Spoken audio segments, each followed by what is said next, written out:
and within 7 months, Tor Ankasa internally generated funds $21 million.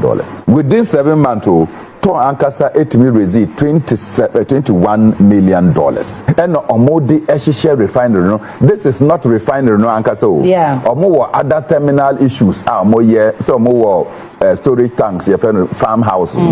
Into the farmhouse. A whole and other companies or more products into charges, sikana omonye fi hono. And no internally generated funds in 7 months. Aboso kind for say Afenyo Markets you lie. We never said we were disappointed in President Mahama. Missy Afenyo Markets they said there as we are town we ask you at day. Okuyi meet me ko braba ko mamie. Awade kuyi meet me ko braba ko mamie. Afenyo Markets be able no yankopon.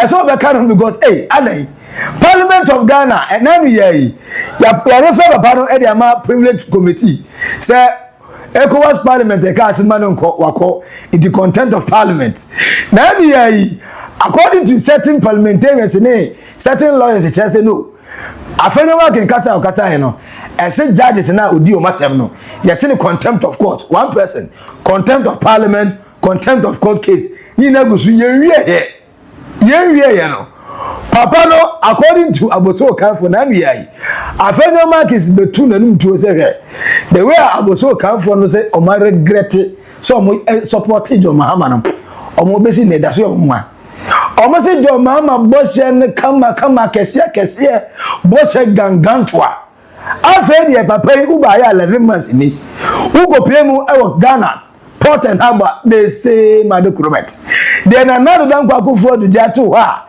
na onu John Dramani Mahama His Excellency onam aprobo obone meba port ho ene ma me be so good so nice e ka brofa kese ya ba oba yi wa mere enti Aboso Kanfo na kama nati say we are very very disappointed our president John Dramani Mahama eso me say sa na Aboso Kanfo say omo kan plane enye plane fa say papa your friend Alexander Afenyo Markets asemo kan no omuni mo hwe omantena bebia no meeting nothing not a phone conversation not an interview not a letter or a text message and omuni kan sa asem no say omo ye disappointed and omo regret so supported President Mahama omo say nya no kre enti Afenyo Markets asem kan but pass over can was now there was so kind for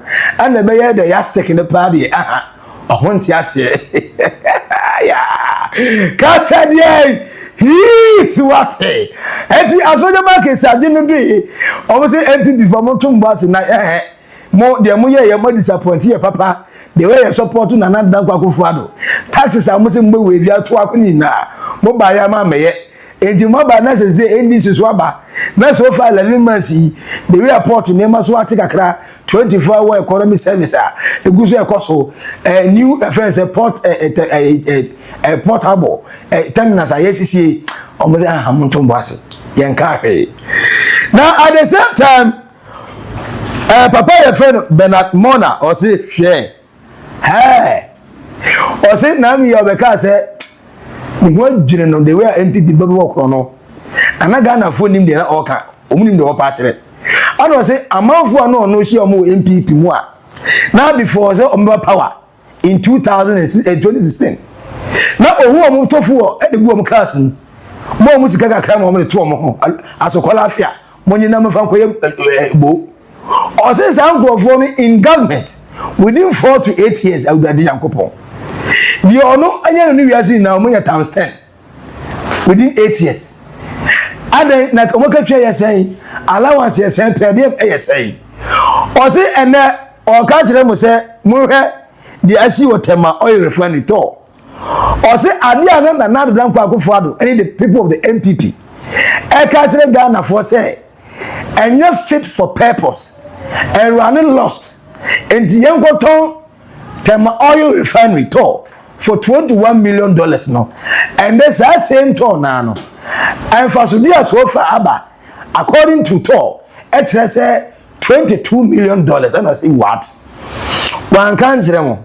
Sir, Okasi na MPP kurono no left right center omodo ma no omonsa omona ni na de tum ana obi efum nyafu enti we train wo abeduru na asa enti enu ni o ade na ye ton no for $21 million sa de krona ne ye nya fa so $22 million ana say we ye no ko ADB na MPP ye beton NDC ba ye the same agri development bank na Ayajuma for the third quarter, I make it profits. The state hotels, I make it profits. Almost all the institutions are state institutions are. They say run at loss no, and they make it profits. The question is, now I am mismanagement, deliberate corruption, and that's not a when a Bernard Mona, say, oh, can't them say.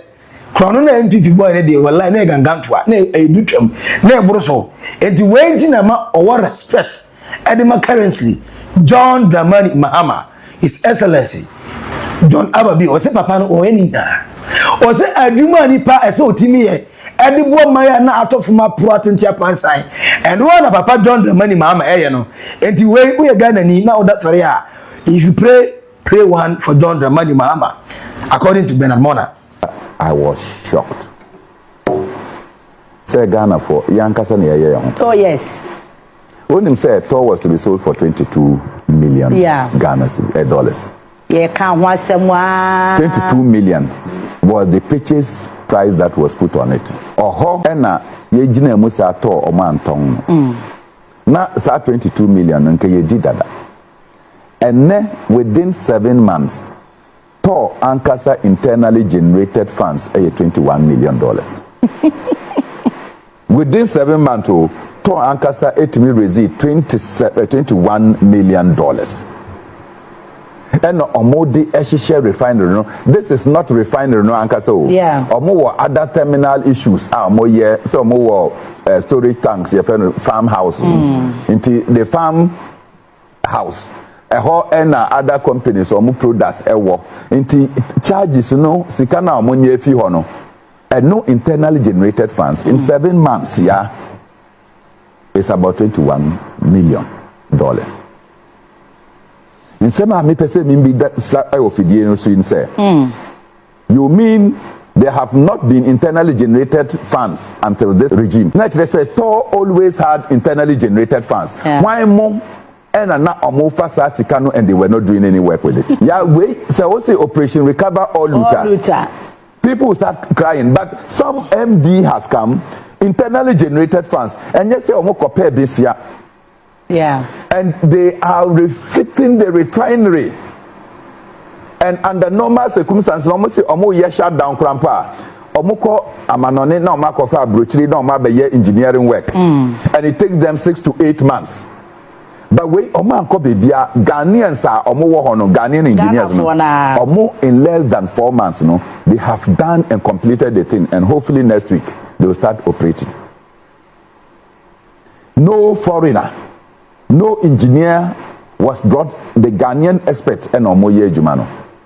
Yeah, from 28 your friends cubic meters. Oman increasing the capacity to 45 cubic meters with a potential to do 60 cubic meters a day. Just going on a tour. You could do her, na MD ni ho, na ni deputy ni ho, into because she and Nana Moesi and offer the another director. And na yani omokoye. You can't believe. I was just standing there like, okay. Into say ye pese Ghana enko ya. Yeah, ebeko ye. Oh yes. So all the state institutions that we claim that they are not running and not making profit, they pay their MDs every month. The MDs have bungalows. They take fuel. Yeah. They give them V8s. They give them saloon cars. And yet those institutions are not running or making profit. Yeah.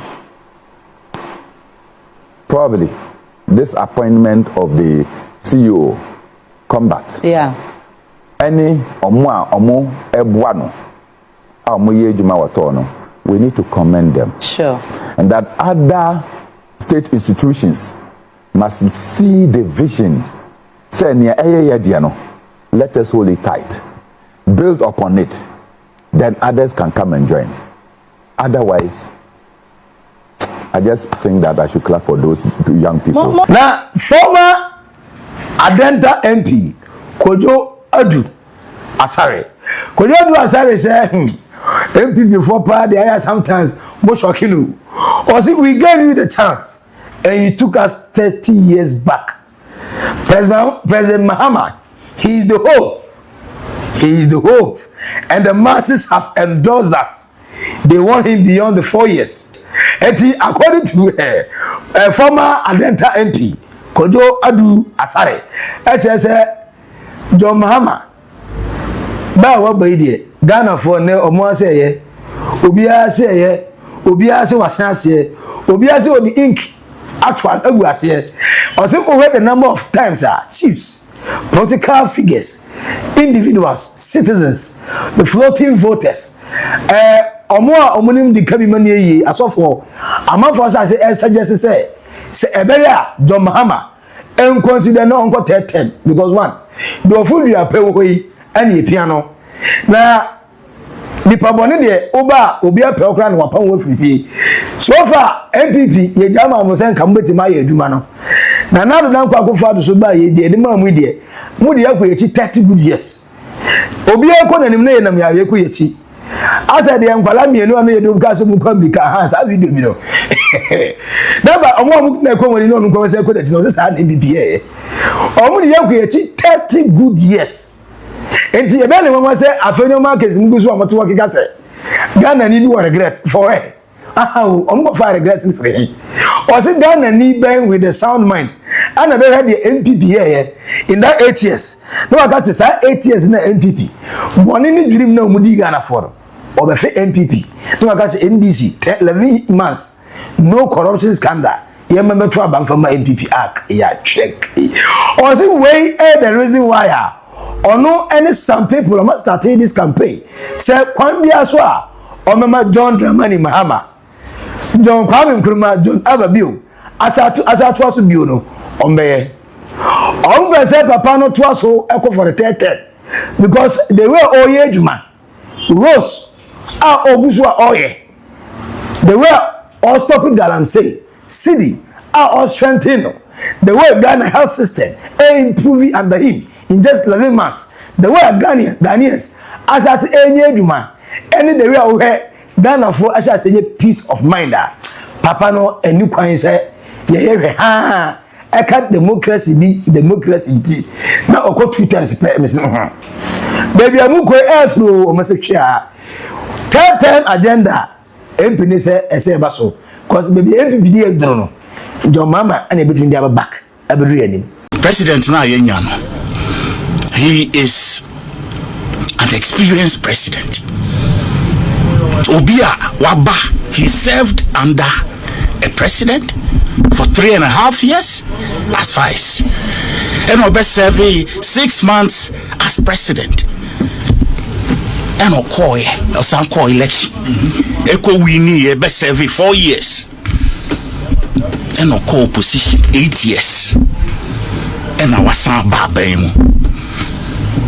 This is a huge endorsement by the Ghanaian people, because on my trail, you guys tried to paint him, to rebrand him in a manner Ghanaians scratching dia no mubuefu, but he took his time, rebranded himself, and made sure say your lies caught up with you. And then Bissau said, what was the sense of President Mahama before the 2016 election? In Myanmar, this one, say wako to hotel in Japan, or say Dubai, and wako to ship, all kinds of things you said. You couldn't prove 8 years, not a dime. We were some cook and boo story about Airbus, Eddie Betarano. He was whitewashed clean by the OSP. And then this is the man we are describing here. Ghanaians have endorsed him, and they feel said looking forward and going forward. Among all these number 5 people you people are putting out there, he still stands tall and they want to give him another opportunity. I have spoken to people, several hundreds of people. Some have called me since I made that statement on this platform. I'm afraid. Mati Bebri, a lot of youth organizations. You can support it. I'm telling you the truth. I tell you no lie. They say, Opa, you go feel bored and best. That time will come. Somebody Makato said, we'll test the law. Yeah, you've said. I said it. You still stand by, sir. We will test the law. They say we will test the law. It's a constitution, but no, what the constitution doesn't permit. Yes. We will see when the time comes. Your corner constitution to say, yes. But until then, we will work hard towards this agenda to ensure, say, what the people want, we present it to them. Because we were in this country, we left this country in your hands. It took us 30 years backward. 30 years backward. Destroyed everything that looks like hope in this country. Daniel Kufuor's regime. And now your finance minister has run away, a fugitive of the law. Your friendOkrab, you are not a. Look at the number of cases we have around. And cumulatively, school for so keke, school Juma. National service. Look at the kind of money we are discussing. To me, see schools, to me, see hospitals. To me, individuals stole this money under your nostrils. Allegedly, they are standing trial. I hear you, Mati. Yes. Allegedly. The Ghanaian people, they can see hope. Mahama is the hope. He's the hope. He's the hope for Mother Ghana. It's not a fluke. Do you understand? That's why I gave you the antecedents. Our experience. Experiment.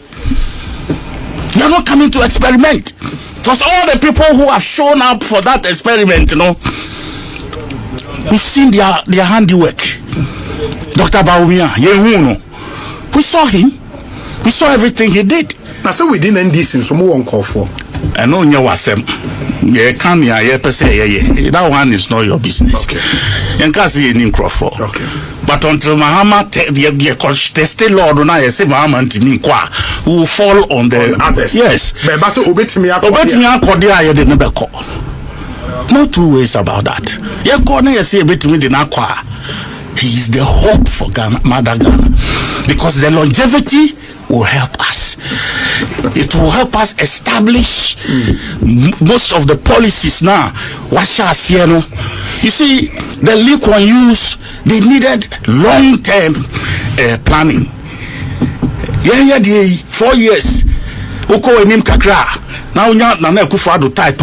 they will take you backward. Once our video be young boys Kolabi ko to America really. Okay. We saw that thing. Oje Baton no be akọ enim now no design it. When it came out in 2016 or 2017. Now you did agro. We thought it was some God was talking to us through that video. But we didn't see it. And the dear America, and I know Kufuor is the best, and now I say he will pray watch it. I do so, and now then here we are. It's a crap. We now people like miracles, they can so bet me a pie. Say to bet me a nobody's going to do anything unlawful. We won't. You will test the law. We will test the law if the law gives the opportunity. And we will speak to Ghanaians. And yes, we just test the law. Ghana for Beckers, and we will give them a reason why we think if the law permits for President Mahama to continue, he is the right person to lead this country, to direct the country, to put us on that pedestal. Now, after say MP, Ama Adenta Kojo Adu Asare Anotoye na Mugabi as we say one year did that even though no only say NDC can do a better job than the NPP. But past 11 months, the Jomama Eddie free baby Dumbinti. Or the way a unprecedented. Oh, who president are? So far, why is so prepared to say about my Jumay? Papa no, baby, only gun no, a ditchum. Yamo Papa Nabaso, Obia for fans and for my Jomama. Because baby, Papa not transforming Ghana since 2024. Ghana for do one a day. Every single 2-3 people are a group, you know, na economy. Aye neman koye, aye sikani system, aye sikani mi bottom, aye de bia complaints. Eduma den do anam for baby ano. O me wie no still, o mo de ka enti yesu. O se we ni na. John Dramani mama buy no. Lem. O se enti ena you read the 12th month of John Dramani Mahama.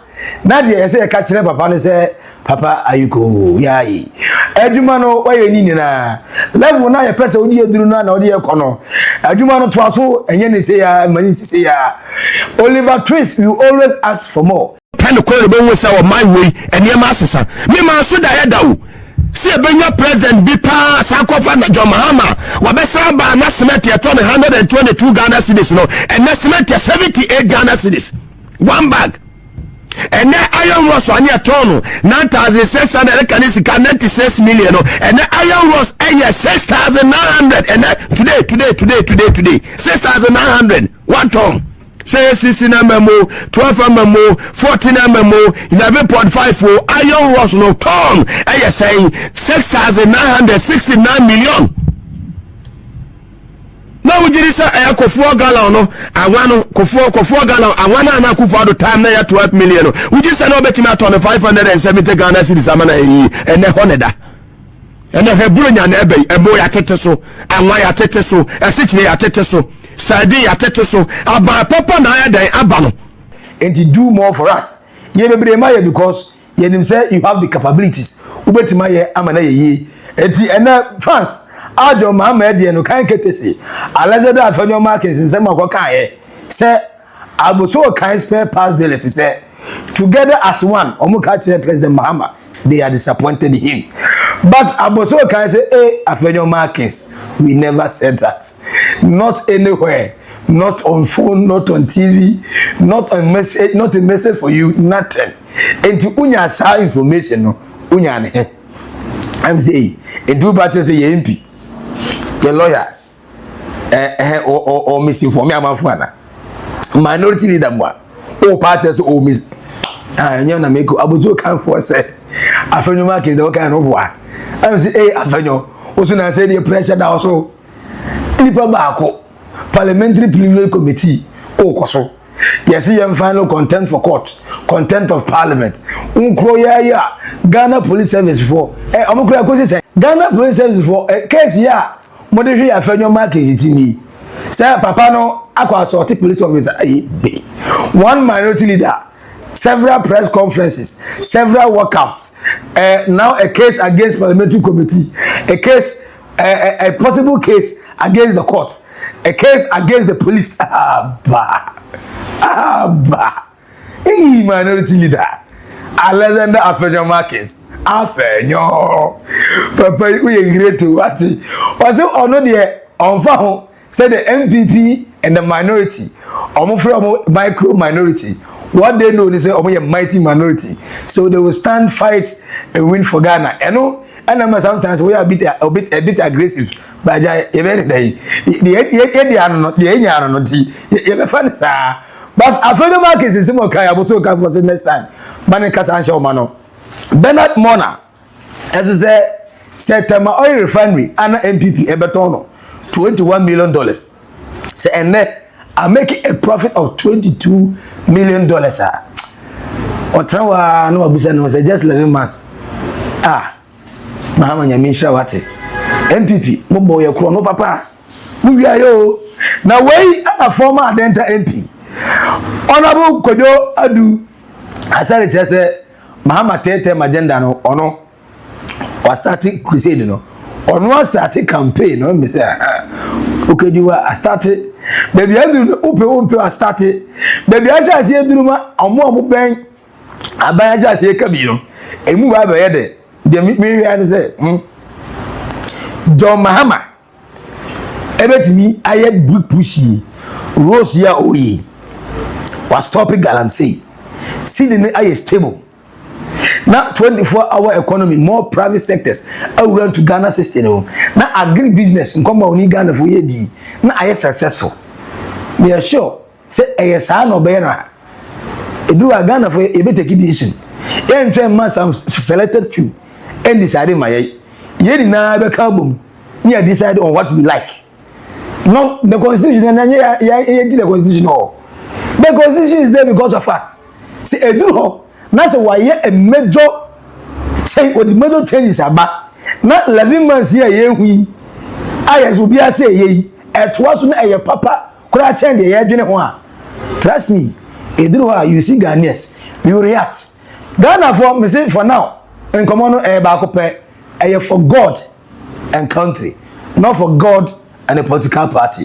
It is a oye de pe sa una obeboa ye sa una odwen ho a nipa odwen me ho na me dwen ho a straight simple as ABC. It is a papa no bedwen ho a ade ne ye ka so ngotena se na nipa ofro ba no be se ne on trust no onye ba ko san ka ho no on solidify niema ye bom so ono so e ko na nim na appointees so ono o omo tia kwan ha ene ye so be tia ye be san ya adwene ntempa ne no ko ya sha se ye pa away anytime eti ene ma ko so John Mahama John His Excellency John Ababi o papa ne se obia se ye o se hwe Mahama ne se ya obia fall in love obia so feeling di no baby you tete no mu pe MPP for mu ye ko echi 30 years enti kwa na Mahama se ko tete afenyo markets aboso ka for so oboa o man ka se o mu disappointed in Mahama da for comment for naked truth for whatever for the now to comment section as at there now for your markets ogusu a or try so be prove a point as intro no e adoso ana a good image and the minority in the MPP there for me adults third term agenda do you still think say Mahama bejiatu ana Ghanaians ye never really behind say ye petetem so to say ya fatu ho e ma me boko uya subscribe like it na share mo umia so enya bi enwe edi no e ba ko pe Maxi Billian our naked truth on Oldboga trends. Bye bye.